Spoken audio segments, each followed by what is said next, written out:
The 2024 NFL season is over and done with, and it ended with the Philadelphia Eagles winning their second Lombardi in franchise history in a dominant 40-22 win over the Kansas City Chiefs in Super Bowl 59 in New Orleans.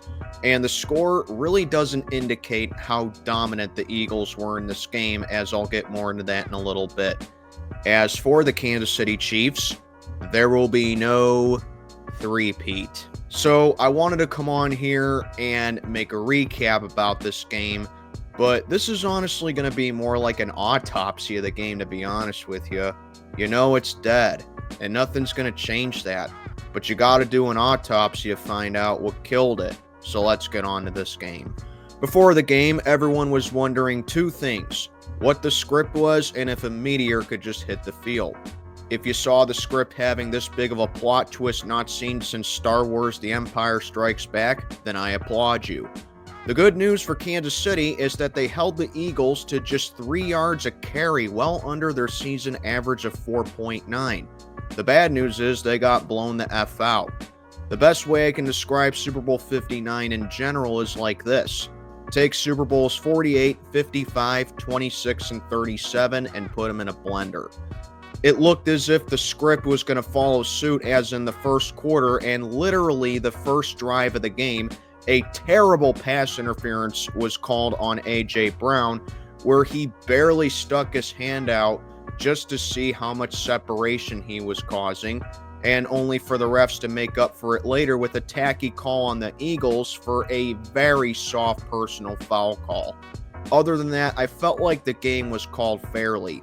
Coupled that with the Eagles getting a tush-push touchdown on their next drive, a field goal, a pick six by rookie corner Cooper DeJean, and a touchdown, and the Eagles had the largest halftime lead in the Super Bowl in 35 years.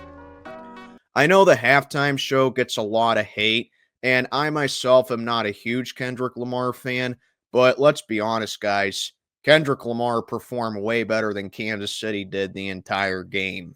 The Chiefs' hopes of a comeback died when Jalen Hurts dropped an absolute dime to Devonta Smith from 46 yards to make it 34-0 after Kansas City had turned it over on downs.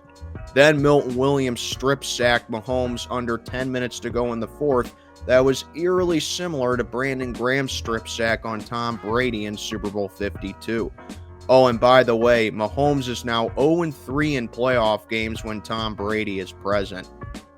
Jalen Hurts did have a great game, 17-22 for 221 yards, 2 touchdowns, a pick, and a 119.7 rating. And in most quarterback cases, that's well enough to win MVP, but I do question the MVP deciding, as I feel like it probably should have went to someone on defense. More specifically, Josh Sweat, as he had 6 total tackles, 2.5 sacks, 2 tackles for loss, and his constant pressure on Mahomes played a major contributing factor in this game as well. But nonetheless, I won't complain about Hurts winning MVP. That's just my opinion right there. As for Patrick Mahomes, yes, he played bad. Yes, he was stat padding in the fourth quarter when the game was already out of hand for Kansas City.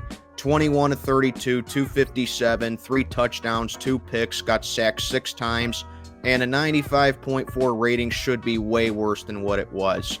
A lot of those stats came in garbage time, as I said. So yes, Mahomes didn't play well. This is his second Super Bowl that he got blown out in. But aside from Mahomes not playing well, it's hard to just solely blame him.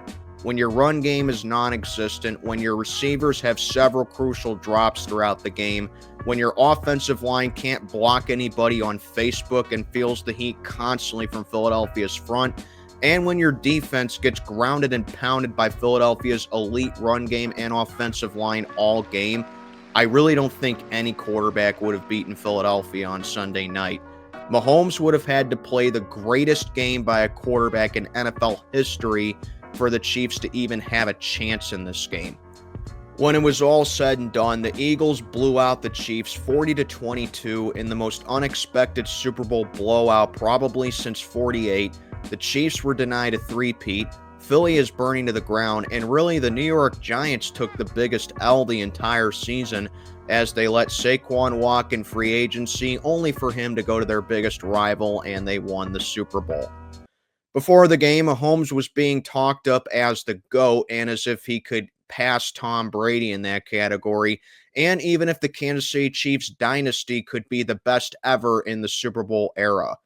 Well, I don't think any of that's going to be the case now. Is Mahomes the GOAT? No. But like I said, it's hard to blame him solely for the entire team failure that Kansas City had. And don't act like that he's the only quarterback in the history of the game to ever get blown out. I've seen way worse Super Bowl performances by a quarterback. But now I think we can kind of put an end to the GOAT talks when it comes to Patrick Mahomes. I think he's going to have to settle for being an all-time great quarterback, but not the greatest of all time. To put a bow on this video, even if it means Kenny Pickett wins a Super Bowl as a disgruntled Steeler fan, all I can say is this. Thank you to the Philadelphia Eagles for swiftly kicking that ass so we don't have to hear about the Kansas City Chiefs.